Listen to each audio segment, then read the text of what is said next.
ಸ್ನೇಹಿತರೆ, ನಮ್ಮ ಚಾನೆಲ್ಗೆ ನಿಮಗೆ ತುಂಬು ಹೃದಯದ ಸ್ವಾಗತ. ಇಂದು ನಿಮಗಾಗಿ ತರ್ತಾ ಇದ್ದೇನೆ ಉತ್ತರ ಕರ್ನಾಟಕದ ಹೃದಯದಿಂದಲೇ ಬಂದ ಒಂದು ಸ್ಪೆಷಲ್ ಊಟ, ಜೋಳದ ರೊಟ್ಟಿ ಮತ್ತು ಮೆಣಸಿನಕಾಯಿ ಪಲ್ಯ. ಅಯ್ಯೋ, ಈ ಡಿಶ್ ಅಂದ್ರೆ ಒಮ್ಮೆ ತಿಂದ್ರೆ ಮರೆಯೋಕೆ ಆಗೋದಿಲ್ಲ. ಸೌತ್ ಇಂಡಿಯಾದಲ್ಲೂ ಎಲ್ಲೆಡೆ ಪ್ರಸಿದ್ಧ. ಆದರೆ ಉತ್ತರ ಕರ್ನಾಟಕದ ಕೈ ಚಳಕ ಅಂದ್ರೆ ಅದು ಅದ್ಭುತ ರುಚಿಯಾಗಿರುತ್ತೆ.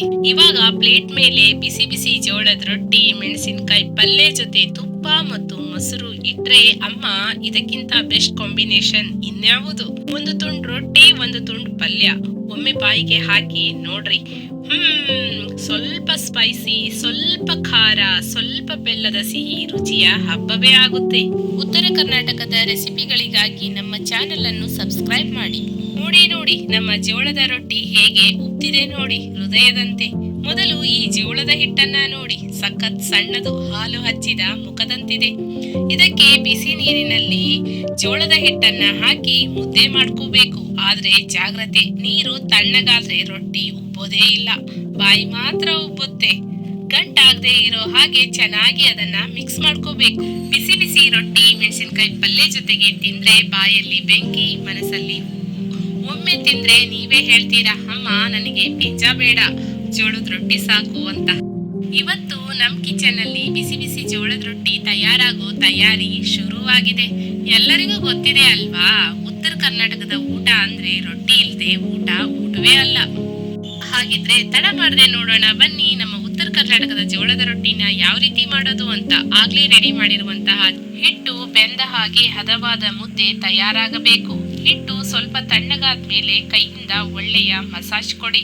ಮೃದುವಾಗಿಯೂ ಹಾಳಾಗದಂತೆ ನಾಜೂಕಾಗಿ. ಈ ಹಂತದಲ್ಲಿ ಹೃದಯವು ಹಿಟ್ಟಿನಂತೆ ಸಾಫ್ಟ್ ಆಗ್ಬೇಕು, ಅಂದ್ರೆ ನಿಮ್ ರೊಟ್ಟಿ ಚೆನ್ನಾಗಾಗುತ್ತೆ. ಜೋಳದ ಮುದ್ದೆಗೆ ಜೋಳದ ಹಿಟ್ಟನ್ನು ಹಾಕಿ ಚೆನ್ನಾಗಿ ಮಿಕ್ಸ್ ಮಾಡ್ಕೋಬೇಕು. ಮೃದುವಾಗಿ ಚೆನ್ನಾಗಿ ಮಿಕ್ಸ್ ಮಾಡಿಕೊಳ್ಳಿ. ಹಾಗೆ ಹಿಟ್ಟಿನ ಚಿಕ್ಕ ಚಿಕ್ಕ ಉಂಡೆಗಳನ್ನು ಮಾಡಿಕೊಂಡು ನಿಧಾನವಾಗಿ ಕೈಯಿಂದ ತಟ್ಟಬೇಕು. ವೃತ್ತಾಕಾರದ ರೊಟ್ಟಿಯನ್ನ ತಯಾರಿಸಿ.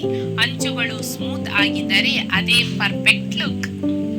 ಜೋಳದ ರೊಟ್ಟಿಗೆ ಬೆಳ್ಳುಳ್ಳಿ ಚಟ್ನಿ, ಎಣ್ಣೆ, ಮೆಣಸಿನಕಾಯಿ ಪಲ್ಯ ಅಥವಾ ಎಣ್ಣೆಗಾಯಿ ಪಲ್ಯ ಜೊತೆ ಬೆಣ್ಣೆ, ಯಾವ ಕಾಂಬೋ ಹಾಕಿದ್ರೂ ರುಚಿ ಸೂಪರ್ ಆಗುತ್ತೆ. ಮೊದಲು ತುಂಡು ಬಾಯಿಗೆ ಹೋದಾಗ ಓಹೋ ನಮ್ಮ ಊರಿನ ರುಚಿ ಅಂತ ಬಾಯಿ ಚಪ್ಪರಿಸೋದು ಪಕ್ಕ. ತವಾ ಬಿಸಿ ಮಾಡಿ ರೊಟ್ಟಿಯನ್ನ ಎಚ್ಚರಿಕೆಯಿಂದ ಹಾಕಿ. ಒಂದು ಬದಿ ಬೇದ ಮೇಲೆ ಅದಕ್ಕೆ ಸ್ವಲ್ಪ ನೀರನ್ನ ಹಚ್ಚಿ, ಆಮೇಲೆ ನೇರವಾಗಿ ಚಿಮಣಿಯ ಮೇಲೆ ಬೆಂದಾಗ ಅದು ಫುಲ್ ಫ್ಲಫ್ ಆಗಿ ಎದ್ದು ಬರುವುದು ಖಂಡಿತ. ಆ ಸುಗಂಧ ನೋಡಿದ್ರೆ ಬಾಯಲ್ಲಿ ನೀರು ಬರುವಂತೆ ಆಗುತ್ತೆ. ಹೀಗೆ ಮಾಡೋದು ಸುಲಭ, ರುಚಿ ಅತಿ ಹೆಚ್ಚು. ಮಾಡಿ ನೋಡಿ, ಕಮೆಂಟ್ ಮಾಡಿ ನಿಮಗೆ ಎಷ್ಟು ಫ್ಲಫಿ ರೊಟ್ಟಿ ಬಂತು ಒಂದು. ನೀವು ಪ್ರತಿದಿನ ತಿನ್ನುವಂತಹ ಜೋಳದ ರೊಟ್ಟಿ ಇದು ರುಚಿ ಮಾತ್ರವಲ್ಲ, ಆರೋಗ್ಯಕ್ಕೂ ಅಮೂಲ್ಯವಾದ ಸಂಪತ್ತು. ರುಚಿಗೂ ಆರೋಗ್ಯಕ್ಕೂ ಒಂದೇ ಉತ್ತರ, ಜೋಳದ ರೊಟ್ಟಿ. ನಿಮ್ಮ ಊಟದ ಪ್ಲೇಟ್ ನಲ್ಲಿ ಇದಕ್ಕೆ ಒಂದು ಸ್ಥಳ ಕೊಡಿ, ಆರೋಗ್ಯ ನಿಮಗೆ ಧನ್ಯವಾದ ಹೇಳುತ್ತದೆ. ಇದು ಶುಗರ್ ನಿಯಂತ್ರಣಕ್ಕೆ ಸೂಪರ್ ಫುಡ್, ಹಾಗೆ ಜೀರ್ಣಕ್ರಿಯೆಗೆ ಸಹಾಯಕನೂ ಹೌದು. ತೂಕ ಇಳಿಸಲು ಇದು ಸಹಾಯ ಮಾಡುತ್ತೆ. ಗುಲ್ಕನ್ ಫ್ರೀ ಆಹಾರ ಅಂತಾನೆ ಹೇಳ್ಬಹುದು. ಹೃದಯಕ್ಕೆ ಹಿತ, ಪೋಷಕಾಂಶಗಳ ಖಜಾನೆ ಅಂದ್ರೆ ತಪ್ಪಾಗ್ಲಾರ್ದು. ಜೋಳದ ರೊಟ್ಟಿ ತಿಂದ ಮೇಲೆ ಹೊಟ್ಟೆ ತುಂಬಿದ ಭಾವನೆ ಹೆಚ್ಚು ಸಮಯ ಇರುತ್ತದೆ. ಡಯಟ್ ಮಾಡ್ತಿರೋರಿಗೆ ಪರ್ಫೆಕ್ಟ್ ಆಯ್ಕೆ ಅಂತಾನೆ ಹೇಳ್ಬಹುದು. ಇವಾಗ ನಮ್ ಸೂಪರ್ ಸ್ಟಾರ್ ಎಂಟ್ರಿ ಕೊಡ್ತಾ ಇದ್ದಾನೆ ನೋಡಿ, ದಪ್ಪ ಮೆಣಸಿನಕಾಯಿ ಪಲ್ಯ. ನೋಡಿದೀರಾ ಈ ಮೆಣಸಿನಕಾಯಿನ ಬಜ್ಜಿ ಮಾಡ್ತಾರಲ್ರಿ, ಅದೇ ಮೆಣಸಿನಕಾಯಿ ರೀ ಇವು. ಇನ್ನೂ ರುಚಿಯಾದ ಅಡುಗೆ ಹಾಗೂ ಡೆಲಿಷಿಯಸ್ ರೆಸಿಪಿಗಳನ್ನು ನಿಮ್ಮ ಮನೆಗೆ ತರಲು ತಕ್ಷಣ ನನ್ನ ಚಾನಲ್ಗೆ ಸಬ್ಸ್ಕ್ರೈಬ್ ಮಾಡಿ. ಗ್ಯಾಸ್ ಮೇಲೆ ತವಾ ಬಿಸಿ ಮಾಡೋದಕ್ಕೆ ಇಡಿ.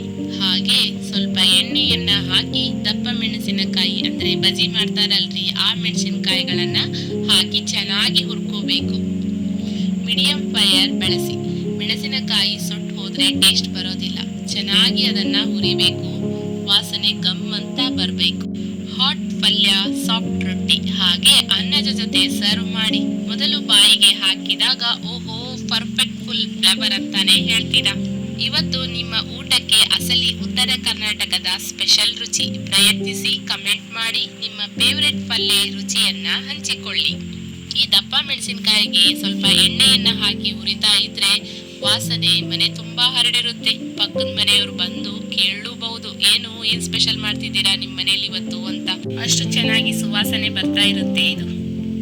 ಈ ದಪ್ಪ ಮೆಣಸಿನಕಾಯಿಯನ್ನ ಸೇವಿಸೋದ್ರಿಂದ ರಕ್ತ ಸಂಚಲನ ನಿಯಂತ್ರಣದಲ್ಲಿರುತ್ತೆ. ಹಾಗೆ ದಪ್ಪ ಮೆಣಸಿನಕಾಯಿ ಪಲ್ಯ ಹೃದಯದ ಆರೋಗ್ಯಕ್ಕೆ ಉತ್ತಮ ಅಂತಾನೆ ಹೇಳ್ಬಹುದು. ಇದರಲ್ಲಿ ವಿಟಮಿನ್ ಸಿ ಮತ್ತು ಆಯುರ್ವೇದಿಕ ಗುಣಗಳಿವೆ. ರಕ್ತದೊಳಗಿನ ಕೊಬ್ಬು ಪ್ರಮಾಣವನ್ನು ಇದು ಸಮತೋಲನಗೊಳಿಸುವುದಕ್ಕೆ ಪ್ರಮುಖ ಪಾತ್ರ ವಹಿಸುತ್ತದೆ. ಜ್ವರ ಅಥವಾ ಶೀತದ ಸಮಯದಲ್ಲಿ ದಪ್ಪ ಮೆಣಸಿನಕಾಯಿ ಪಲ್ಯ ಸೇವನೆ ಮಾಡಿದ್ರೆ ಹಸಿವಿನೊಂದಿಗೆ ಶೀತನಾಶಕವಾಗಿ ಕೆಲಸ ಮಾಡುತ್ತದೆ. ದಪ್ಪ ಮೆಣಸಿನಕಾಯಿ ಹಾರ್ಟು, ಲಿವರು, ಜೀರ್ಣಶಕ್ತಿ, ಚರ್ಮ ಆರೋಗ್ಯಕ್ಕೆ ಪೋಷಕ ಅಂತಾನೆ ಹೇಳ್ಬಹುದು.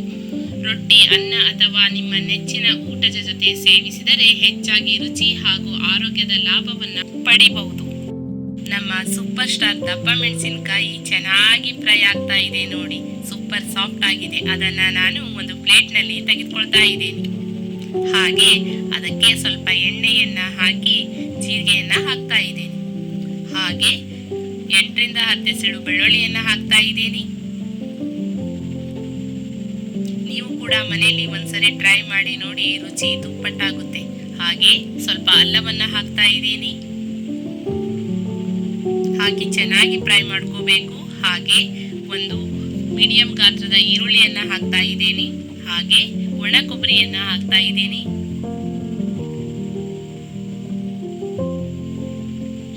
ಸ್ವಲ್ಪ ಕರಿಬೇವನ್ನ ಕೂಡ ಇದರಲ್ಲಿ ಸೇರಿಸ್ಕೊಳ್ತಾ ಇದ್ದೀನಿ. ಹಾಕಿ ಚೆನ್ನಾಗಿ ಫ್ರೈ ಮಾಡ್ಕೋಬೇಕು. ಹೊಂಬಣ್ಣ ಬರುವವರೆಗೂ ನಾವು ಚೆನ್ನಾಗಿ ಅದನ್ನ ಫ್ರೈ ಮಾಡ್ಕೋಬೇಕು. ಹಾಗೆ ನಾನು ಸ್ವಲ್ಪ ಹುಣಸೆ ಹಣ್ಣನ್ನ ಹಾಕ್ತಾ ಇದ್ದೀನಿ. ಚೆನ್ನಾಗಿ ಫ್ರೈ ಮಾಡ್ಕೋಬೇಕು. ನಾವು ಪಕ್ಕ ಉತ್ತರ ಕರ್ನಾಟಕದವರು ಅದೇವ್ರಿ. ನಮ್ಮ ಉತ್ತರ ಕರ್ನಾಟಕದ ಸ್ಪೆಷಲ್ ರೆಸಿಪಿಗಳು ನಿಮ್ಗೆ ಇಷ್ಟ ಆಯ್ತು ಅಂದ್ರೆ ನಮ್ಮ ಚಾನೆಲ್ನ ಸಬ್ಸ್ಕ್ರೈಬ್ ಮಾಡೋದನ್ನ ಮಾತ್ರ ಮರಿಬೇಡ್ರಿ. ಮತ್ತೆ ಹೊಂಬಣ್ಣ ಬರೋವರೆಗೂ ಅದನ್ನು ಚೆನ್ನಾಗಿ ಫ್ರೈ ಮಾಡ್ಕೋಬೇಕು. ಅದನ್ನ ತಣ್ಣಗಾಗೋದಕ್ಕೆ ಬಿಡಬೇಕು. ಹಾಗೆ ಅದನ್ನು ಒಂದು ಮಿಕ್ಸಿ ಜಾರಲ್ಲಿ ಹಾಕೊಳ್ತಾ ಇದ್ದೀನಿ. ಬಿಸಿ ಇರುವಾಗ ಹಾಕಬೇಡಿ, ತಣ್ಣಗಾದ್ಮೇಲೆ ಮಾತ್ರ ಹಾಕಿ.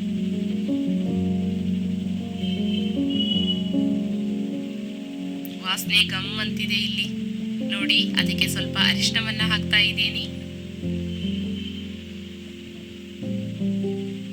ಹಾಗೆ ಗುರಳ್ ಪುಡಿಯನ್ನ ಹಾಕ್ತಾ ಇದ್ದೀನಿ. 2 ಟೇಬಲ್ ಸ್ಪೂನ್ ಗುರಳ್ ಪುಡಿಯನ್ನ ಹಾಕ್ತಾ ಇದ್ದೀನಿ.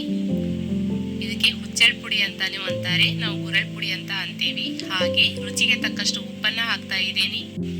ಹಾಗೆಯೇ ಸ್ವಲ್ಪ ಬೆಲ್ಲವನ್ನ ಸೇರಿಸಿ ಸ್ಮೂತ್ ಪೇಸ್ಟ್ ಅನ್ನ ರೆಡಿ ಮಾಡಿಕೊಂಡು ಇಟ್ಕೋಬೇಕು.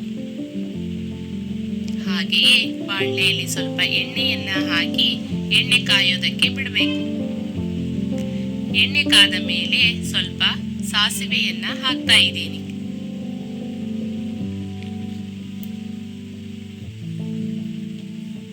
ಹಾಗೆಯೇ ಆಗ್ಲೇ ಫ್ರೈ ಮಾಡಿರುವಂತಹ ಮೆಣಸಿನಕಾಯಿಗಳನ್ನ ಸೇರಿಸ್ತಾ ಇದ್ದೀನಿ.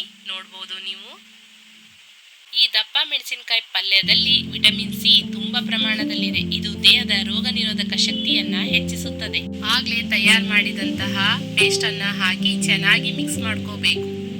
ಚಳಿಗಾಲದಲ್ಲಿ ಈ ದಪ್ಪ ಮೆಣಸಿನಕಾಯಿ ಪಲ್ಯನ ನೀವು ಸೇವಿಸಿದ್ರೆ ಶೀತದ ತೊಂದರೆ ನಿಮ್ಮ ಹತ್ರಕ್ಕೆ ಬರೋದಿಲ್ಲ. ಇವಾಗ ನಮ್ಮ ಸೂಪರ್ ಹೀರೋ ದಪ್ಪ ಮೆಣಸಿನಕಾಯಿ ಪಲ್ಯ ರೆಡಿ ಆಗ್ತಾ ಇದೆ. ಬಿಸಿ ಬಿಸಿ ರೊಟ್ಟಿ ಜೊತೆ ಒಂದ್ಸರಿ ತಿಂದು ನೋಡಿ, ಸ್ವರ್ಗಕ್ಕೆ 3 ಗೇಣು. ನೀವು ಬೇಕಿದ್ರೆ ಸ್ವಲ್ಪ ನೀರನ್ನು ಕೂಡ ಹಾಕೋಬಹುದು. ನಾನು ಸ್ವಲ್ಪ ನೀರನ್ನ ಹಾಕಿ ಚೆನ್ನಾಗಿ ಮಿಕ್ಸ್ ಮಾಡ್ಕೊಂಡಿದ್ದೆ. ಬನ್ನಿ, ಇವಾಗ ನಮ್ಮ ಉತ್ತರ ಕರ್ನಾಟಕದ ಊಟ ರೆಡಿ ಆಗಿದೆ. ಇವಾಗ ತಿನ್ನೋದೊಂದೇ ಬಾಕಿ. ನಮ್ಮ ವಿಡಿಯೋ ನಿಮ್ಗೆ ಇಷ್ಟ ಆಯ್ತು ಅಂದ್ರೆ ಲೈಕ್ ಮಾಡಿ, ಸಬ್ಸ್ಕ್ರೈಬ್ ಮಾಡಿ, ಹಾಗೆ ಕಮೆಂಟ್ ಮಾಡೋದನ್ನ ಮರಿಬೇಡಿ. Thank you.